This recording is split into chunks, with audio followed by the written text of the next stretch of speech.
Assalamu alaikum, welcome to my channel, and this is Sir Talha again with very informative video. And without wasting any time, let's start the content. Okay first topic है chapter 2 का 3 states of matter का। What is matter? Matter होता क्या है? कोई भी चीज जिसकी कोई मास हो और उसका वॉल्यूम हो तो वो मैटर कहलाता है। हर चीज एग्जिस्टिंग चीज को हम लोग मैटर कह सकते हैं। ठीक है, जो चीज हम देख रहे हैं नजर आ रही है वो मैटर है, क्योंकि उसका मास भी है, उसका कोई वॉल्यूम है, कुछ स्पेस कवर कर रहा है वो।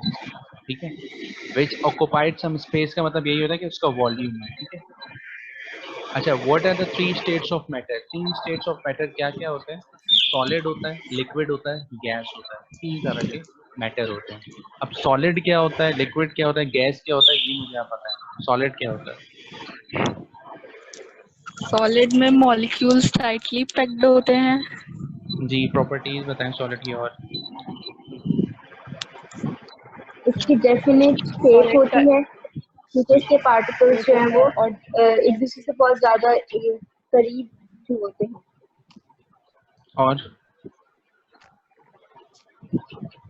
और इसकी डेफिनेट शेप भी होती है, इसकी वजह से फिक्स शेप। ये जो है वो वाइब्रेटरी मोशन में बहुत मूव कर सकते हैं, फ्री नहीं होते इसलिए। सही है, सॉलिड होता है फिक्स शेप, फिक्स्ड वॉल्यूम। ठीक है, डेफिनेट शेप होता है, डेफिनेट वॉल्यूम होता है। कांस्टेंट वॉल्यूम, कांस्टेंट शेप इन्होंने लिखा है। Matter that has constant volume and constant shape is called solid. ये होता है। अच्छा, इसके मॉलिक्यूल जो होते हैं टाइटली पैक्ड होते हैं। इसका स्ट्रक्चर डेफिनेट होता है, चेंज नहीं होता, शेप इसकी एक ही रहती है। ठीक है, ये सारी प्रॉपर्टीज मैं आपको बता रहा हूँ। अगला है लिक्विड। लिक्विड क्या होता है? उसकी फिक्स शेप Which नहीं has होती, no definite shape. थोड़े दूर होते हैं। और इसका वॉल्यूम जो होता है वो फिक्स होता है।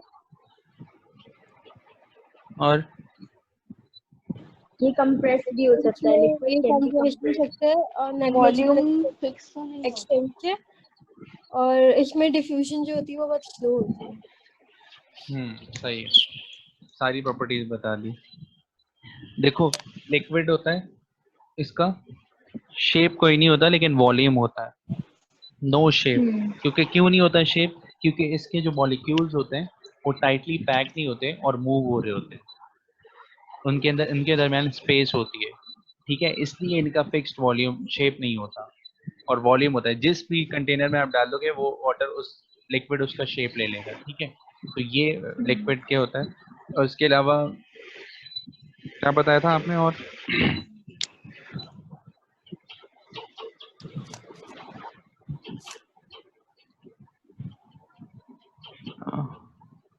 It has a certain volume. ये दो चीजें ही होती हैं। What is a gas? Gas के अंदर क्या होता है? इसका वॉल्यूम जो होता है वो डेफिनेट नहीं होता है। इसके वॉल्यूम मॉलिक्यूल्स बहुत दूर होते हैं गैस एक की दूसरे कोई से, शेप नहीं होती। बहुत ज्यादा मूव कर रहे होते हैं एक दूसरे के साथ। जी, और ये नो। कंप्रेस नहीं हो सकती। हाँ, कंप्रेसिबल की बात कर रहे थे आप। कंप्रेसिबल ये होता है कि क्या कंप्रेस क्या चीज हो सकती है? गैस कंप्रेस हो सकती है, क्यों नहीं हो सकती? गैस तो सबसे ज्यादा कंप्रेस हो सकती है। फिर आसानी लिक्विड, से नहीं हो सकती, लेकिन वो नहीं नहीं, सबसे सकती है। आसानी से कंप्रेस होने वाली चीज जो है वो गैस है। आसानी से हो सकती है अगर प्रेशर। मोस्ट, क्योंकि इसके मॉलिक्यूल्स बहुत ज्यादा दूर जी होते हैं, इनके बिल्कुल दरमियान स्पेसेस बहुत ज्यादा होती है। बिल्कुल, बिकॉज इनके मॉलिक्यूल जो है उनमें बहुत स्पेस होती है, बहुत दूर दूर होते हैं, इसलिए इनकी कंप्रेसिबिलिटी जो है सबसे इजी होती है गैस की। फिर होती है लिक्विड की। सॉलिड की तो कंप्रेसिबिलिटी होती नहीं है, लिक्विड में भी कम होती है, लेकिन गैस में इजीली होती है और बहुत आसान होती है। Gas has no definite shape, no definite volume. ठीक है, डिफ्यूजिबिलिटी इसकी बहुत, कंप्रेसिबिलिटी बहुत ज्यादा होती है, डिफ्यूजिबिलिटी कम होती है। डिफ्यूजिबिलिटी की बात है ना, वो लिक्विड में ज्यादा होती होती है। हाँ सही है। है। A gas dispersed to fill every space of the container. Gas flows take shape of the container.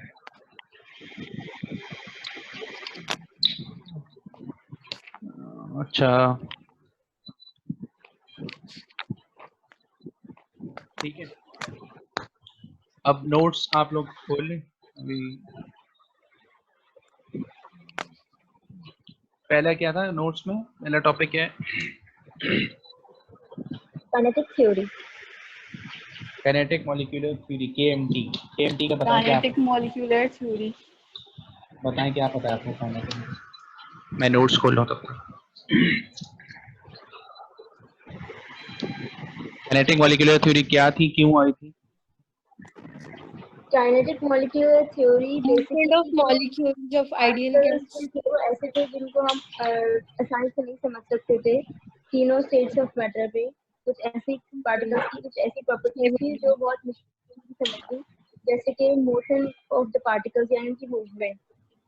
तो इसलिए ये काइनेटिक थ्योरी बनी। ठीक है।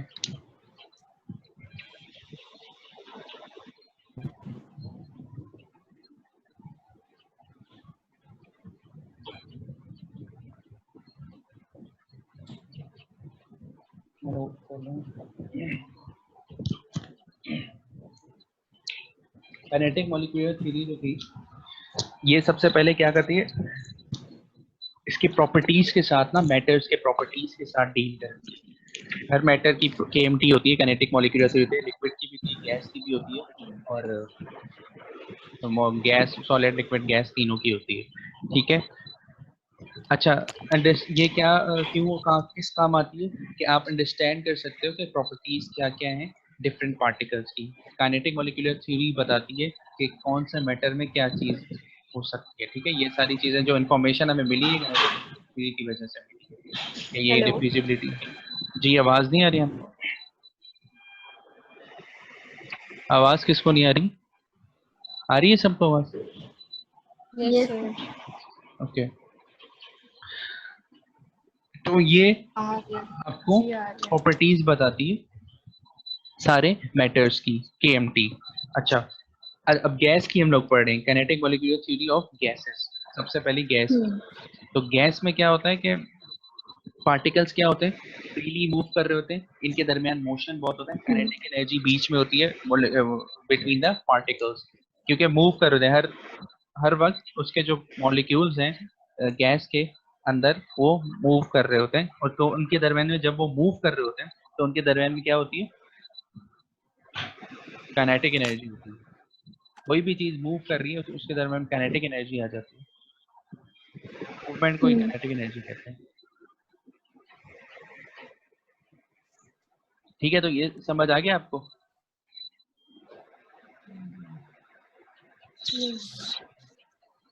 मैं ओपन कर लूँ। अच्छा, पोस्टुलेट 1 क्या होता है?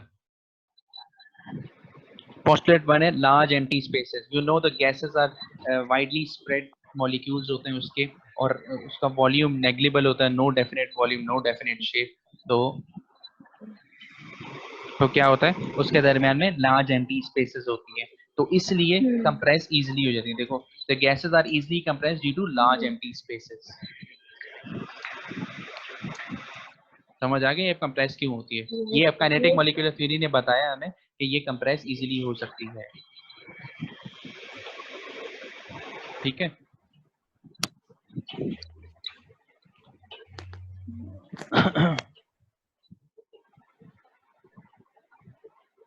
2 मिनट रुकिएगा, ये स्क्रीन ऑन कर दूँ।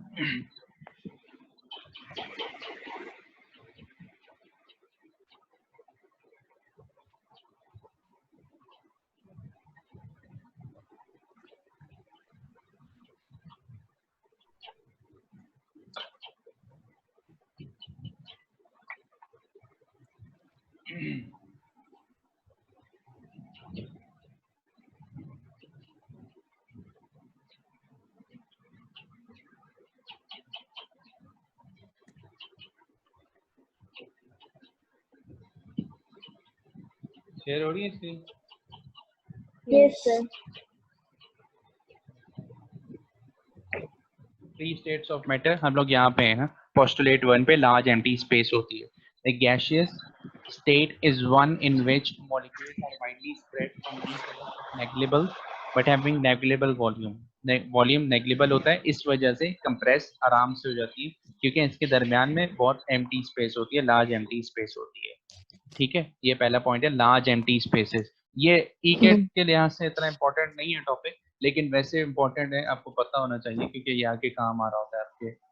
ठीक है, नेक्स्ट है मीन फ्री पाथ। क्या होता है, क्या क्यों क्रिएट होता है मीन फ्री पाथ? ठीक है, कंटिन्यूस स्टेट ऑफ मोशन में होते हैं ट्रैवलिंग जो molecules in the gas molecules, gas के अंदर जो मॉलिक्यूल्स होते हैं वो कंटिन्यूस मूवमेंट में होते हैं, एक जगह खड़े नहीं होते, मूव हो रहे थे, ऊपर जा रहे हैं, नीचे जा रहे हैं, इधर घूम रहे हैं, आपस में टकरा रहे होते हैं, कॉलिजन हो रही होती है। तो इस तरह रैंडम डायरेक्शन होती है, किसी की एक डायरेक्शन नहीं होती, तो इसलिए the average distance between the collision is called mean free path. इन दो के मॉलिक्यूल्स के दरमियान में जो डिस्टेंस होता है उसको कहते हैं मीन फ्री पाथ, कि हमेशा दो मॉलिक्यूल्स के दरमियान में एक फ्री पाथ मौजूद होता है। ठीक है, अच्छा, postulate number 3, elastic collision. Elastic collision होता है हमेशा molecule collide with one another, हमेशा कोलाइड कर रहे होते हैं, एक दूसरे से टकरा रहे होते हैं, and with the walls of container, और कंटेनर की वॉल से भी टकरा रहे होते हैं बार बार। ठीक है, तो इस तरह उसके अंदर इलास्टिक कोलिजन होता है और नो लॉस ऑफ एनर्जी, क्योंकि वो खुद ही अपनी sir energy use. Elastic collision का मतलब क्या है? इलास्टिक कोलिजन का मतलब यह है कि without loss of energy. Elastic in elastic collision पढ़ा था।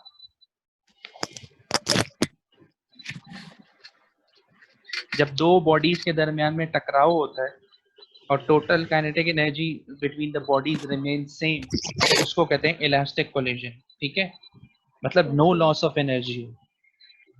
अगर लॉस ऑफ एनर्जी होता है तो फिर आपको वो होता है इन इलास्टिक। ये चैप्टर 4 में आता है शायद, टॉपिक है पूरा, जो collision between the two bodies है उसमें इलास्टिक इलास्टिक कोलिजन है, पूरी बड़ी डेरिवेशंस होती है M1U1 M2U2। ठीक है, तो इलास्टिक कोलिजन ये होता है। ठीक है, इन दोनों के दरमियान में इलास्टिक कोलिजन होता है with no loss of energy. Postulate number 4, postulate number 4 ये है कि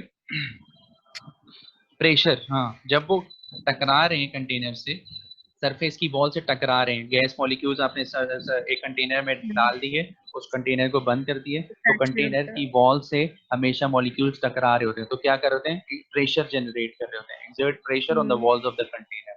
तो ये चौथा पोस्टुलेट है प्रेशर। पांचवा क्या है, अट्रैक्टिव और रिपल्सिव। हाँ, there is no any attractive repulsion forces between the molecule. देखो, दोनों आपस में, दो मॉलिक्यूल के दरमियान नो अट्रैक्टिव। अट्रैक्टिव मतलब जो दोनों को, दो मॉलिक्यूल्स को आपस में एक तरफ खींचे। रिपल्सिव मतलब जो एक दूसरे को दूर फेंके, दूर करे। इंडिपेंडेंट होता है। सही है, तो ये दोनों चीजें इसमें नहीं होती मॉलिक्यूल में, क्योंकि ये दोनों, इन दोनों के दरमियान में एक मीन फ्री पाथ होता है मॉलिक्यूल्स के दरमियान। ठीक है, अट्रैक्टिव रिपल्जेंट फोर्सेस नहीं होती। Thus each molecule acts quite independently of the others. Her molecule की एक अपनी तरह से वो मूव कर रहा होता है, क्योंकि अट्रैक्टिव रिपल्जेंट फोर्सेस नहीं होती। अट्रैक्टिव फोर्सेस सॉलिड में होती, ठीक है, जो उसे टाइटली पैक रखती हैं और मूव नहीं करने देती मॉलिक्यूल्स को।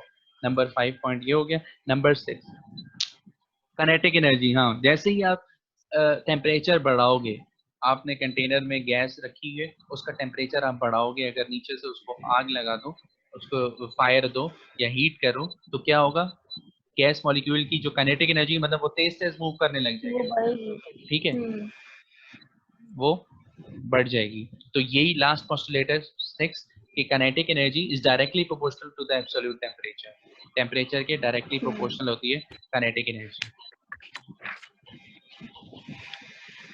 ठीक है, K E is directly proportional to T.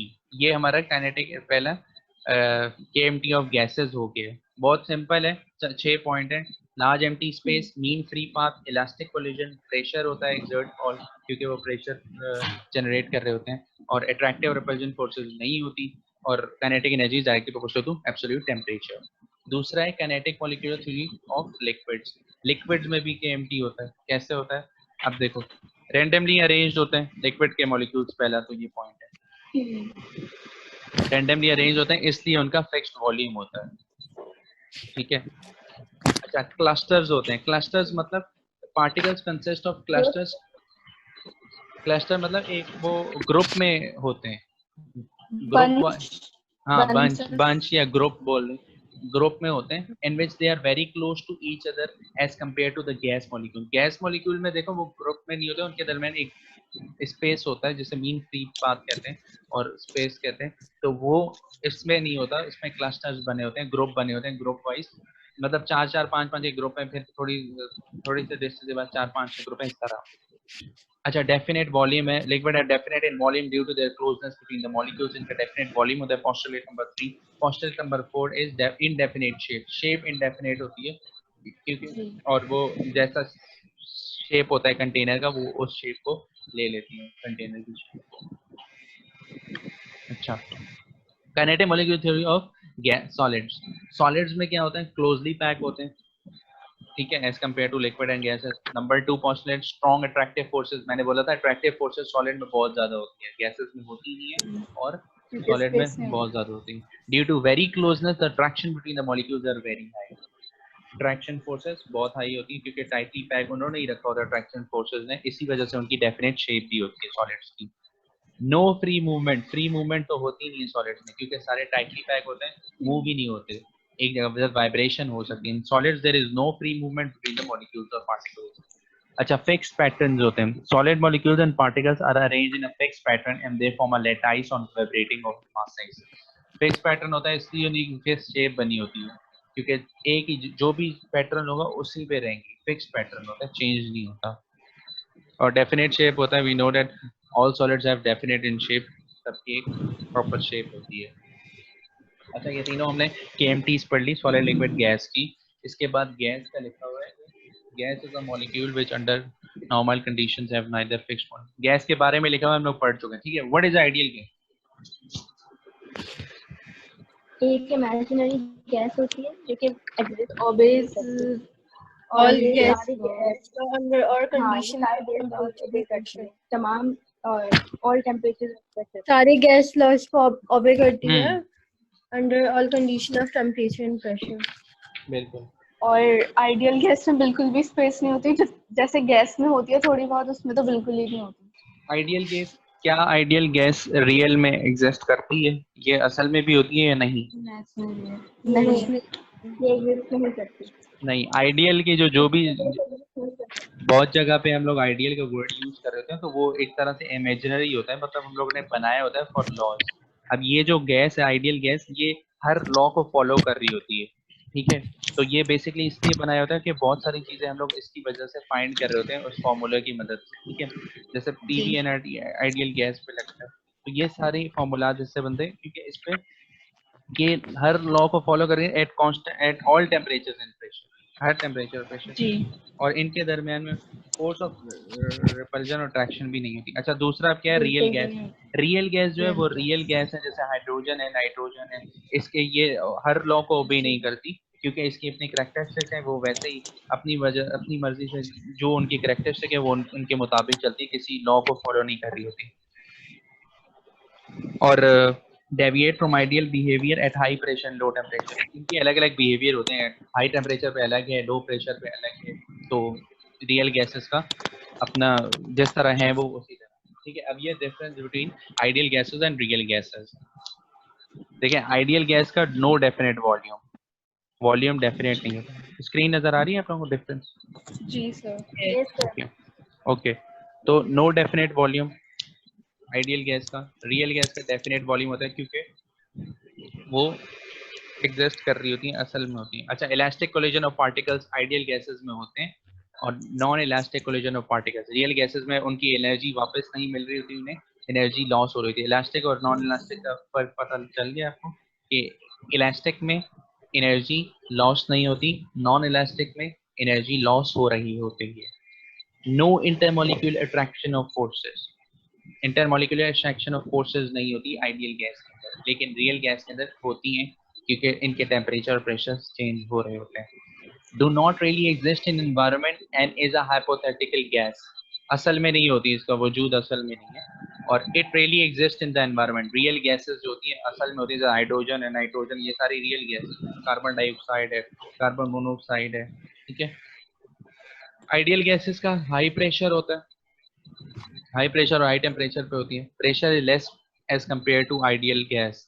Real gases का प्रेशर कम होता है, मतलब प्रेशर कम नहीं होता, वो डिपेंड करता है गैस के ऊपर कौन सी गैस है। हाइड्रोजन है तो उसका प्रेशर कम है, लेकिन लो प्रेशर होता है मोस्टली और हाई टेम्परेचर होते हैं। Do not obey gas laws at all condition of pressure and temperature, does not obey gas laws. It also obeys gas laws at high temperature and low pressure. ये गलत लिखा हुआ है, does not ये do obey, ठीक है, ये वाला गलत पॉइंट है कि ये है डू ओबे गैस लॉस, मतलब डज नॉट नहीं आएगा इसमें ये, क्योंकि सारे गैस लॉस को ऑल कंडीशंस पे obey करती आइडियल है। गैस एक्सेप्ट करती है, और ये जो रियल गैस है इसके हाई टेम्परेचर और लो प्रेशर पे एक्सेप्ट करती है गैस लॉस। अच्छा, रियल गैस इंडिपेंडेंट होती है, दूसरे पे डिपेंड नहीं करती गैस पे, ये और ये जो होती है रियल गैस, ओ सॉरी आइडियल गैस का बता था, ये इंडिपेंडेंट होती है। रियल गैस जो होती है इंटरेक्ट करती है अदर गैसेस के साथ, जैसे कार्बन मोनोऑक्साइड है ऑक्सीजन के साथ करेगी, हाइड्रोजन करेगी, ठीक है, इस तरह। अच्छा, ओबेस पीवीएनआरटी, आइडियल गैस पीवीएनआरटी को ओबे करती है, इसका ये फॉर्मूला होता है, ये अलग फॉर्मूले को ओबे करती है, ये आप लोगों ने नहीं पढ़ा तो उसको छोड़ दिएगा, बस ये याद रखिए आइडियल गैस पीवीएनआरटी को ओबे करती है। जी जी पूछें। सर मुझे non elastic collision of particles जो है वो अभी क्लियर नहीं हुआ रियल गैस में। Non elastic collision, elastic collision और वो पता है इलास्टिक कोलिजन क्या होता है? जी, आपस में मतलब वॉल्स ऑफ सिलेंडर और कहीं भी आपस में वो इलास्टिकली मूव हो रही हैं, जी टकरा रही हैं। तो यहाँ पर रियल गैस में मुझे क्लियर नहीं हुआ कि non elastic collision of particles. कहाँ पर है? हाँ, non elastic collision of particles, क्योंकि ये रियल गैसेस जो है डेविएट करती हैं आइडियल बिहेवियर से, ठीक है, और इसके दरमियान जो कैसा आपको एग्जांपल में दूं,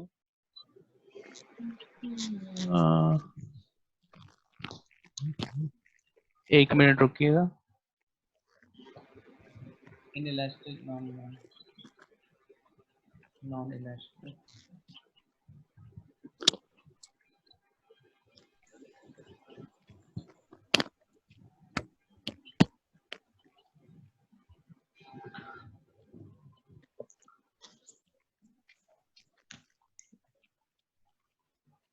अच्छा, रियल गैसेस जो होती हैं वो अपना मोमेंटम जो है वो चेंज करती हैं, और वो चाहती हैं कि हम इलास्टिक ना हो, इस वजह से लिखा हुआ है कि they will change it's momentum as to not have an elastic collision. Certainly elastic collision eases or calculation, so we take that for an ideal gas.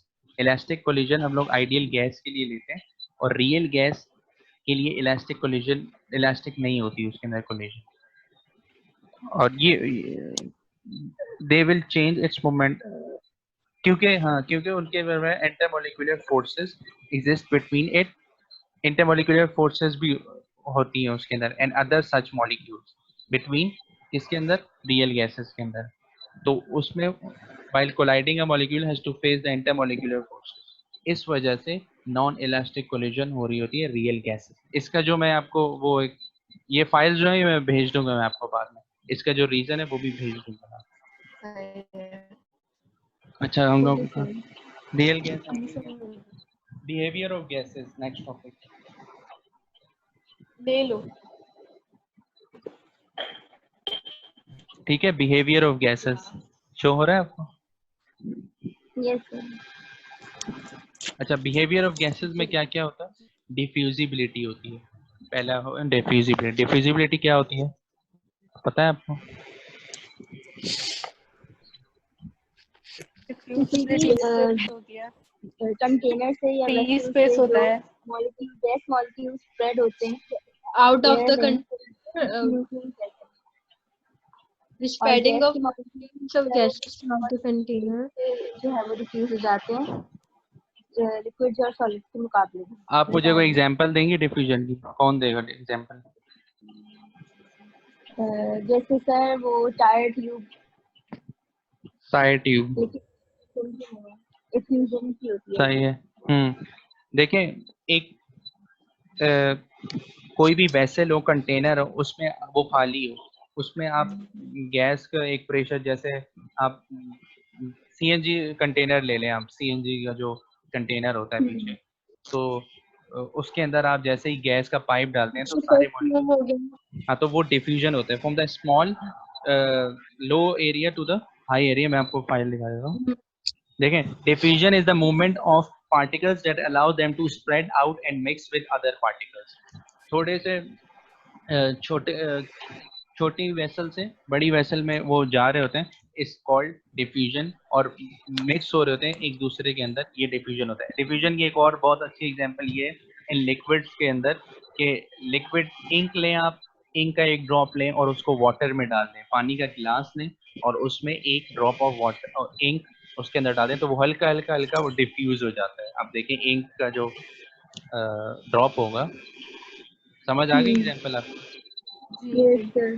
तो वो हल्का हल्का हल्का होके उसके अंदर मिक्स हो जाता है, इसको भी डिफ्यूजन कहते हैं। ये डिफ्यूजन की एग्जांपल है लिक्विड्स। और इन सॉलिड गैसेस यही एग्जांपल है कि आप लोगों ने जो बताई ट्यूब की और ये सब।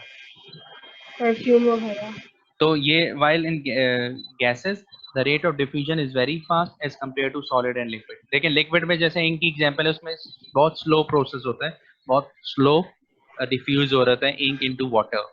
लेकिन गैस में इतना स्लो नहीं होता, गैस में तो क्योंकि गैस का बहुत rapidly। प्रेशर से ही मूव कर रही होती है गैस, तो तेजी से वो डिफ्यूज करती है।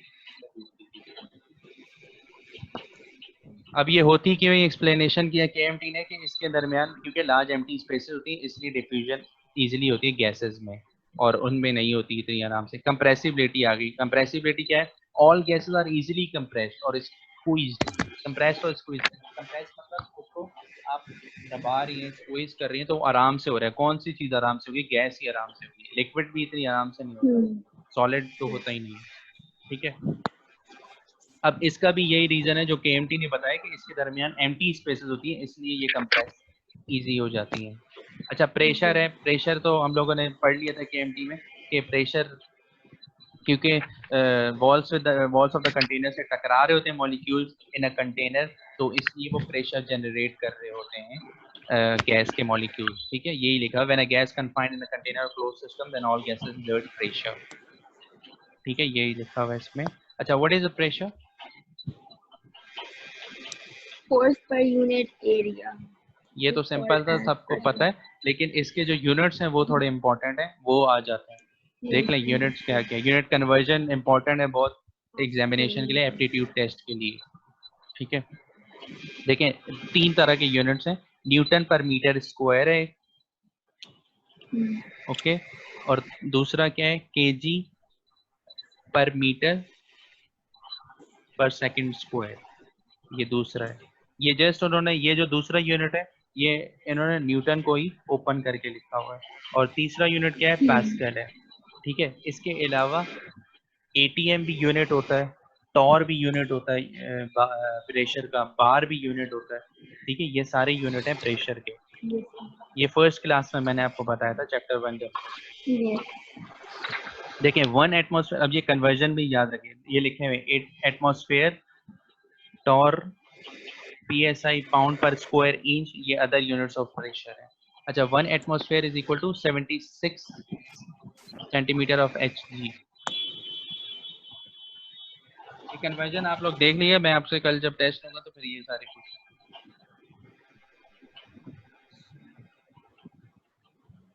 ठीक है, ओके।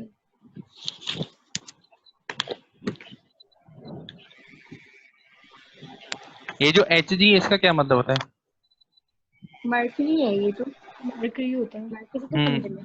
मरकरी होता है, मरकरी का रिलेशन होता है प्रेशर के साथ ना, तो ये वो है Hg of mercury, 1 gram of mercury. Boyle's law, what is Boyle's law?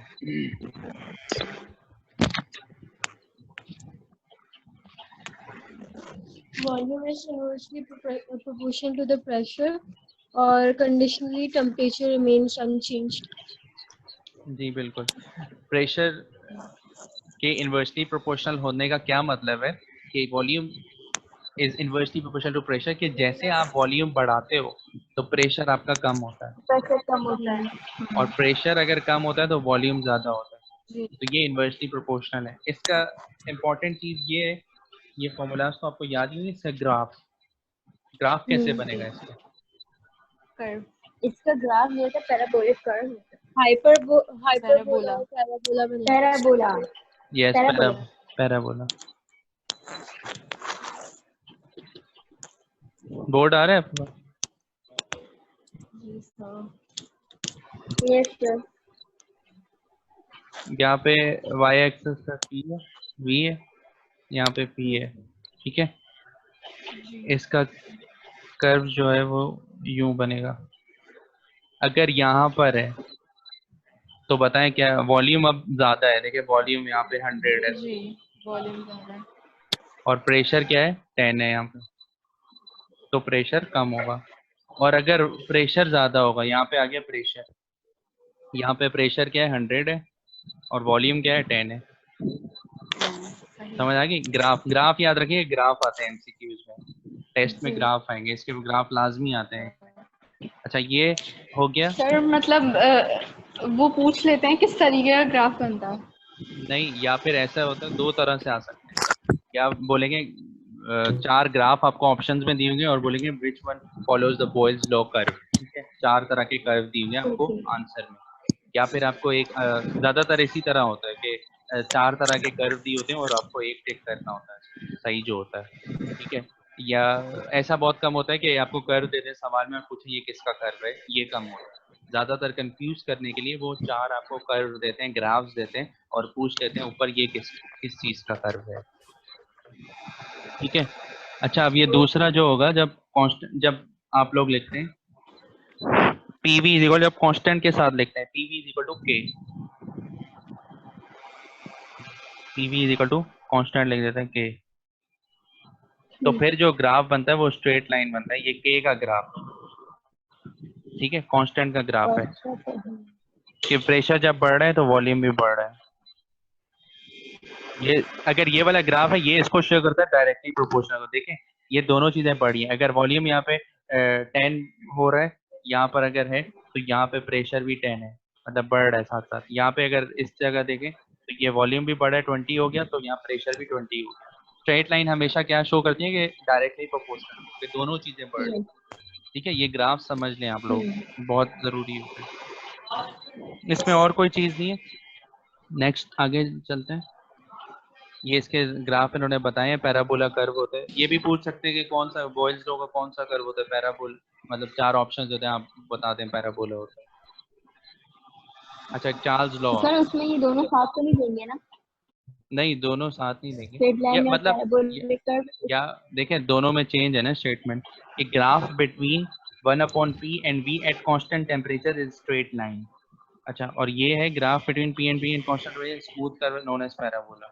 ये कांस्टेंट के दरमियान है, लेकिन दोनों बॉयल्स लॉ के हैं ना, तो हैं हमें दोनों बताना है बॉयल्स ये लॉ जी, बॉयल्स लॉ का कौन सा है।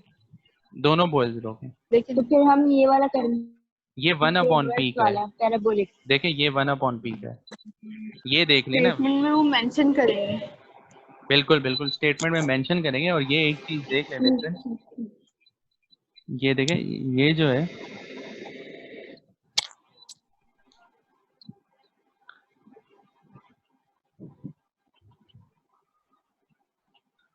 ये जो है आपका, ये 1/p का है ग्राफ, और ये p का है, तो ये डिफरेंस है, ये p का है, ये 1/p का है,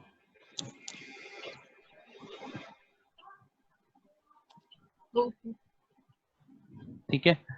अच्छा अब Charles law, Charles law simple है, उसी तरह है कि जस्ट वॉल्यूम क्या होता है डायरेक्टली प्रोपोर्शनल होता है टेम्परेचर के, जब टेम्परेचर प्रेशर कांस्टेंट होता है। इसका ग्राफ किस तरह बनेगा? Straight line. स्ट्रेट लाइन बनेगी, हाँ स्ट्रेट लाइन। ये बन गया VT, इसकी स्ट्रेट लाइन बनेगी, क्यों? क्योंकि ये डायरेक्टली प्रोपोर्शनल है, V बढ़ रहा है, वॉल्यूम बढ़ रहा है, तो वो भी बढ़ेगा, सही। टेम्परेचर भी बढ़ेगा, ठीक है। ये इन लॉज में यही कुछ था। अच्छा नेक्स्ट है एब्सोल्यूट स्केल ऑफ टेम्परेचर और एब्सोल्यूट, इसमें भी सारा ग्राफ का ही है गेम। ये ग्राफ अगर हम लोग बना दिए एक्सटेंड करते हैं पीछे। T, ये V,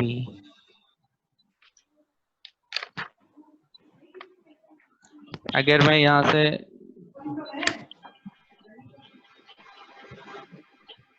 ये कहते हैं एब्सोल्यूट जीरो, और उसको ना जब एब्सोल्यूट जीरो हमें प्रूव करना होता है, हम लोग उसी v और t का देखें, यही ग्राफ है, इसको हम लोग यहाँ पे कन्वर्ट करें।